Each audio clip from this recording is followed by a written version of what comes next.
Welcome back. My name is Gwen Aussem. Thank you so much for tuning in. So today's topic is no. It's on the topic of no. We want to talk about the important aspects of creating an awesome life and having the ability to say no to requests, opportunities that aren't aligned, to different things that just come into your field that you don't want, and just say no is a beautiful skill to cultivate.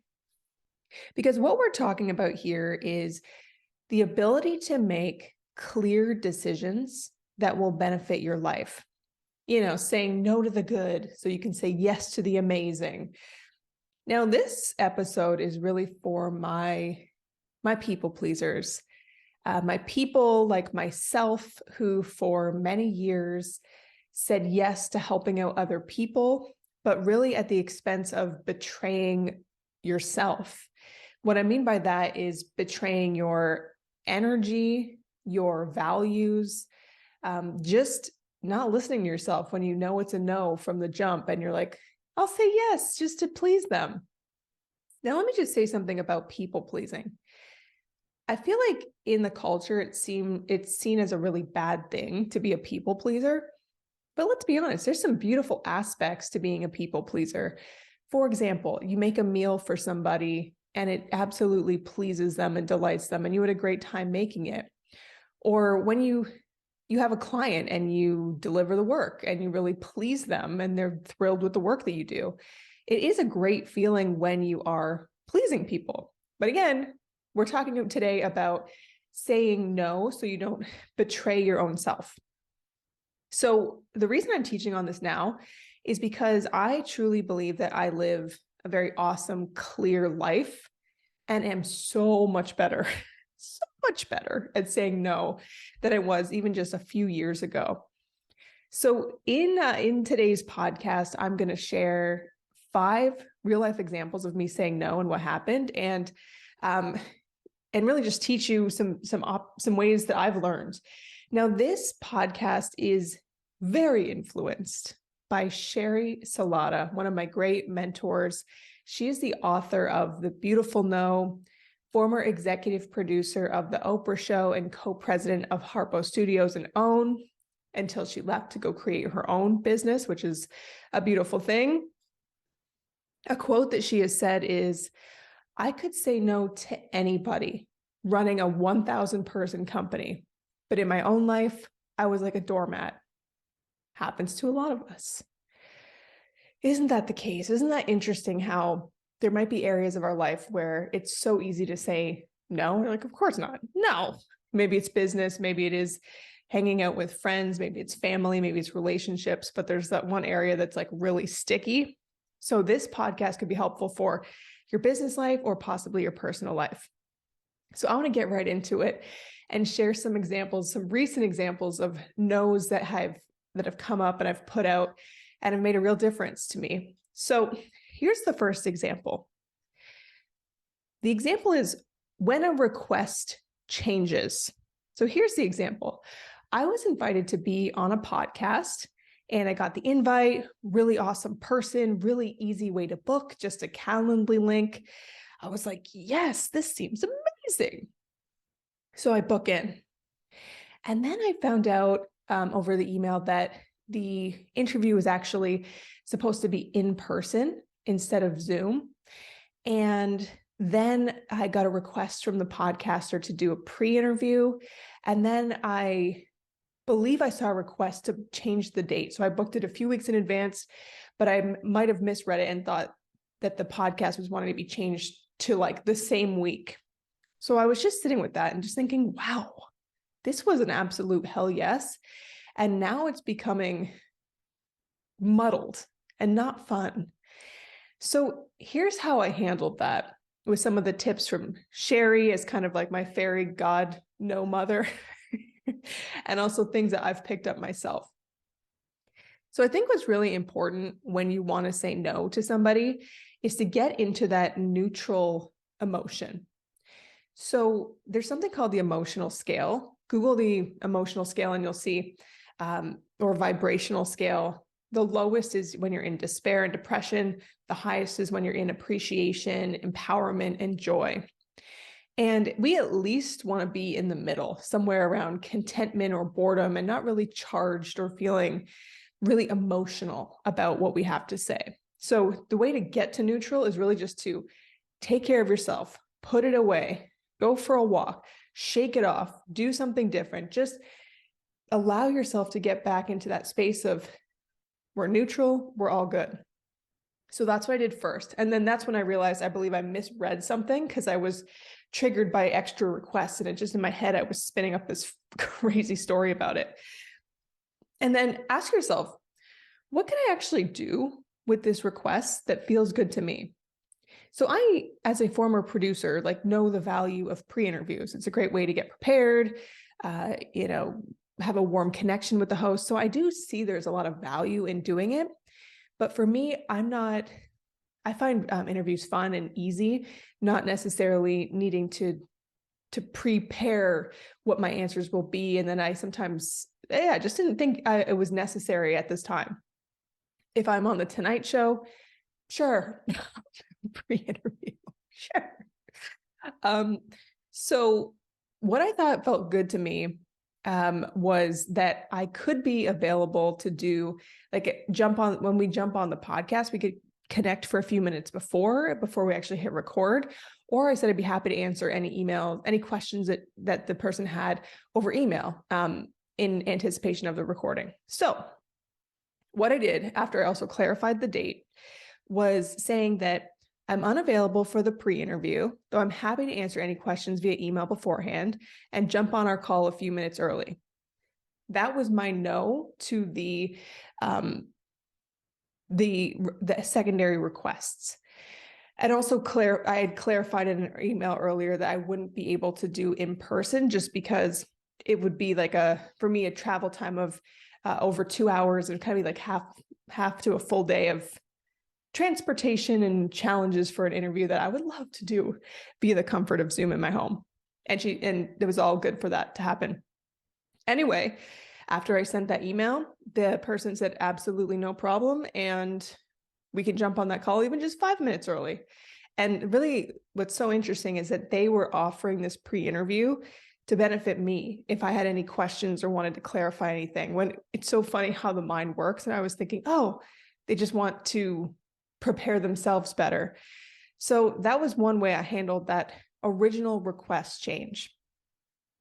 A second example is when you receive an interesting opportunity, but it doesn't feel like a fit right now. So I recently signed up for a new online course from a new teacher that I've just kind of came into my world, who I'm very intrigued by. So her course, there was different levels of it, different price points, different levels of attention and care that you could have. And I just wanted to start at the bottom or start at the lower tier and just get to know this person, get to work with them, get some results, and maybe upgrade later. But it was interesting to notice that some team members on the person's team was reaching out to share with me all the value and benefits of the next level. And I started to say, wow, this is not feeling good. It's really feeling a little bit pushy to me. And, but I do see the value of getting to spend extra time with this person. So it was interesting to me, but it just felt like a no in my core. It's interesting because it felt like running a marathon before hitting a 10K. So sometimes it's fun to take a big risk and just say, I'm going for it. I'm going to run the marathon. But to me, in the place I'm in life, just checking in with myself, I'm not down to run a marathon without training first. I want the first level. So I realized in my communication with this person's team, I was originally being a little bit wishy-washy at first because I wasn't sure if I was going to do it or not. And so a couple of things that I would recommend doing if this happens to you. You could just say, let me think about it. It's interesting. Sometimes people want to keep you in the moment, keep you in the conversation. Let me think about it. Give yourself some grace, step out of there. Once I did that, I realized that I'm definitely a no right now for the opportunity. So I simply said, I appreciate the opportunity, though I'm a no for the offer. Period. And the person said, well, thank you so much. And I hope you really enjoy your time in the training. And I just made a very clear no. So sometimes you just need to take a step back, really assess, give yourself a little bit of grace, a little bit of space to decide if you want to do it. And then just something like that. Appreciate the opportunity, though I'm a no at the moment, or I'm a no for the offer. Here's another example. A friend or an acquaintance wants to jump on a call and catch up.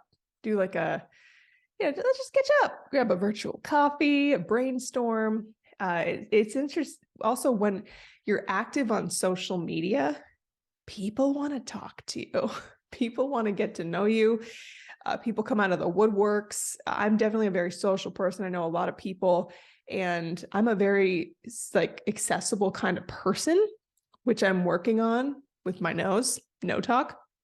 But it just no longer is enjoyable, as of me recording this right now, to jump on calls and kind of stop the momentum of the workday for a call that someone else requested at the moment.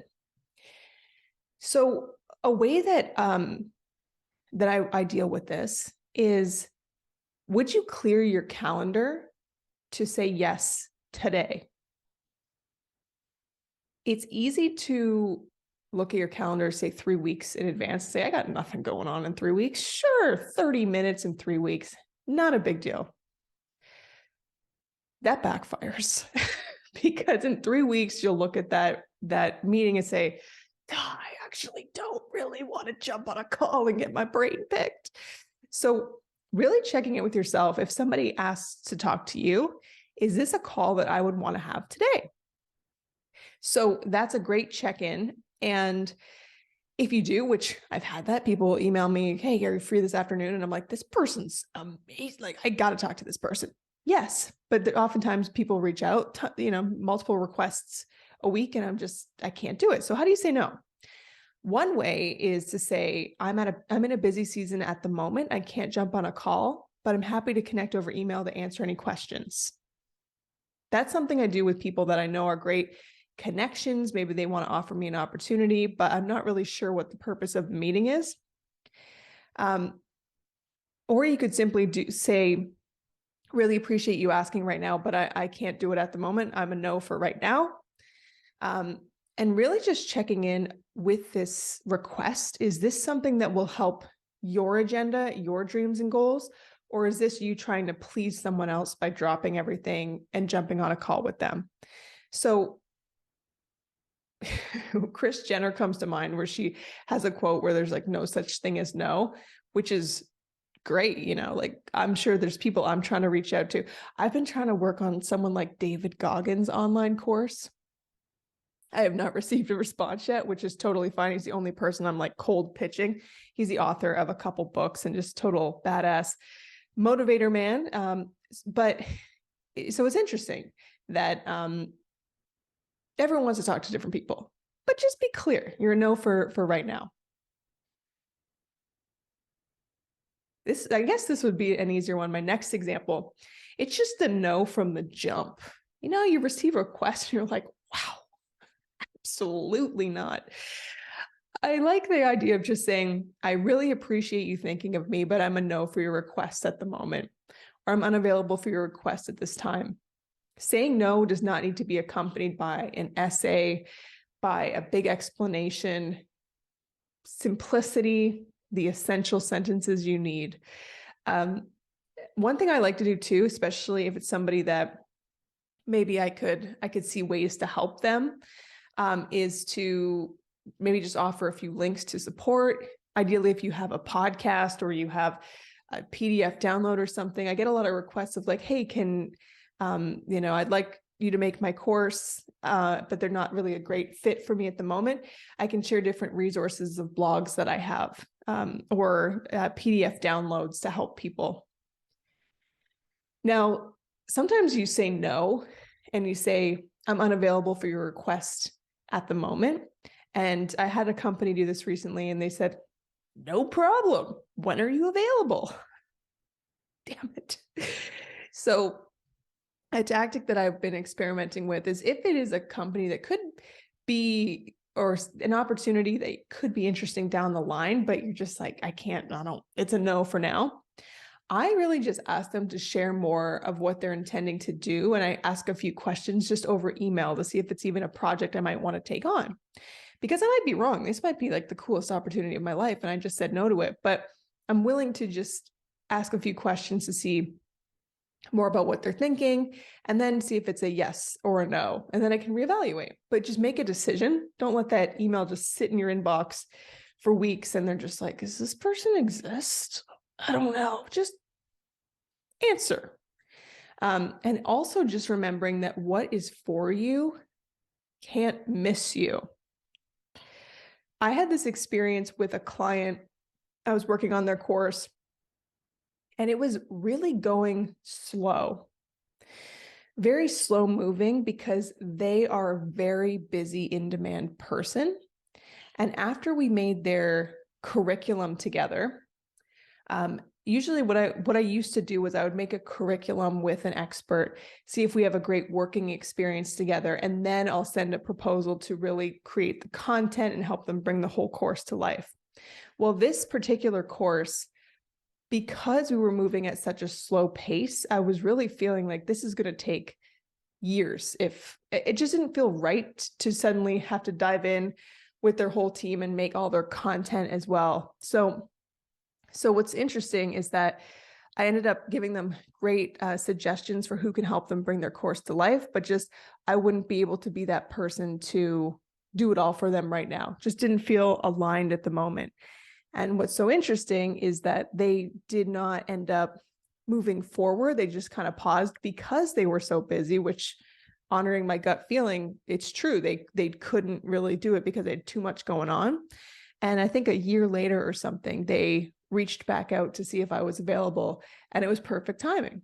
And I'm like, yes, and jumped on board to deliver the original intention when we first started talking. So what is for you can't miss you. And example number 5, my last example for you, is if you get a request from fancy people or companies.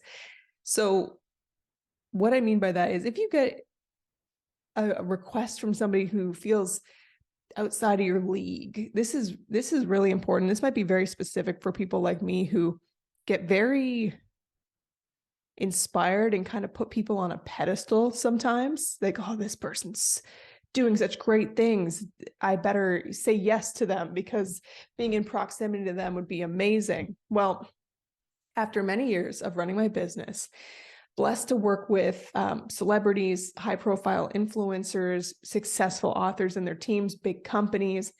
And after bending myself into a pretzel more times than I care to admit to just say yes to every request, wow, it's an unfulfilling journey. Wow.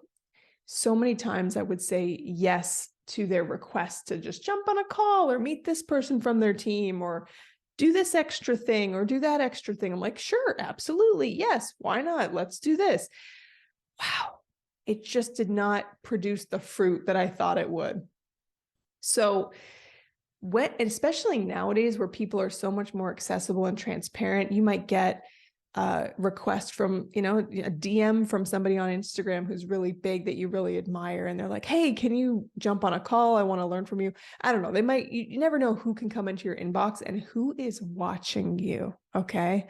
Side thing. It's just, we never really know who has been watching, curious, eager to work with us, but waiting for that moment. So what I would say is,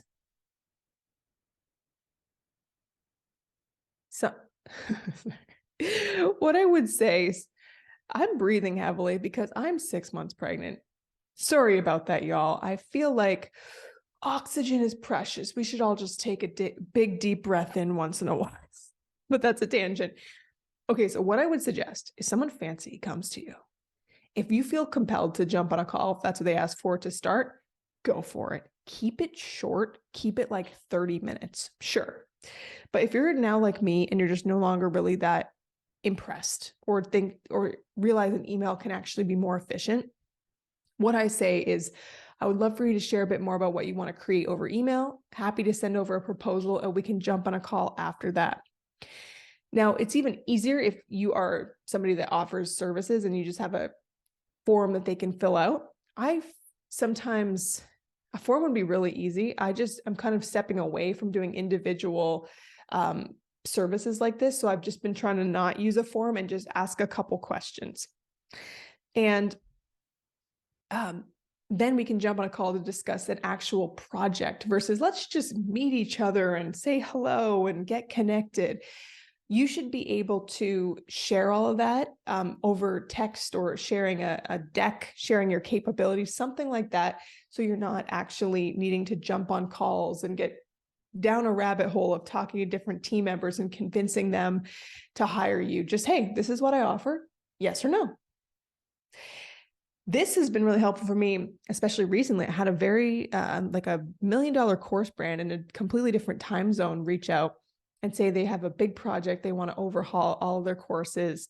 And I was like, wow, that seems like a really exciting big project. But I used my old not just jumping on a call because they asked rule, and asked them a few questions over email and quickly realized over email, oh my God, I'm not the person to do this. What they actually needed help with was completely not in my wheelhouse at all. And so saved myself a ton of time, gave them great resources to help them move forward, but saved that like preparing and getting fancy to it on the call. And no, we didn't have to do that. So those are the 5 examples I'd love to share with you that I shared with you today on how to say no, especially when you have those people-pleasing tendencies. So we really just want to start making better decisions, start making more decisions, lining up with the highest joy that you can feel in your life, which requires you to be excited about what you say yes to, which will be another episode, I'm sure, in the future. So say no to the good, y'all, so you can say yes to the awesome. Really, what we want to do is when you say no, you make space for more clarity and really just improve your self-esteem, your self-confidence that you can say no and mean it. So I'm coming to the end of today's episode. So I just want to say thank you so much for listening.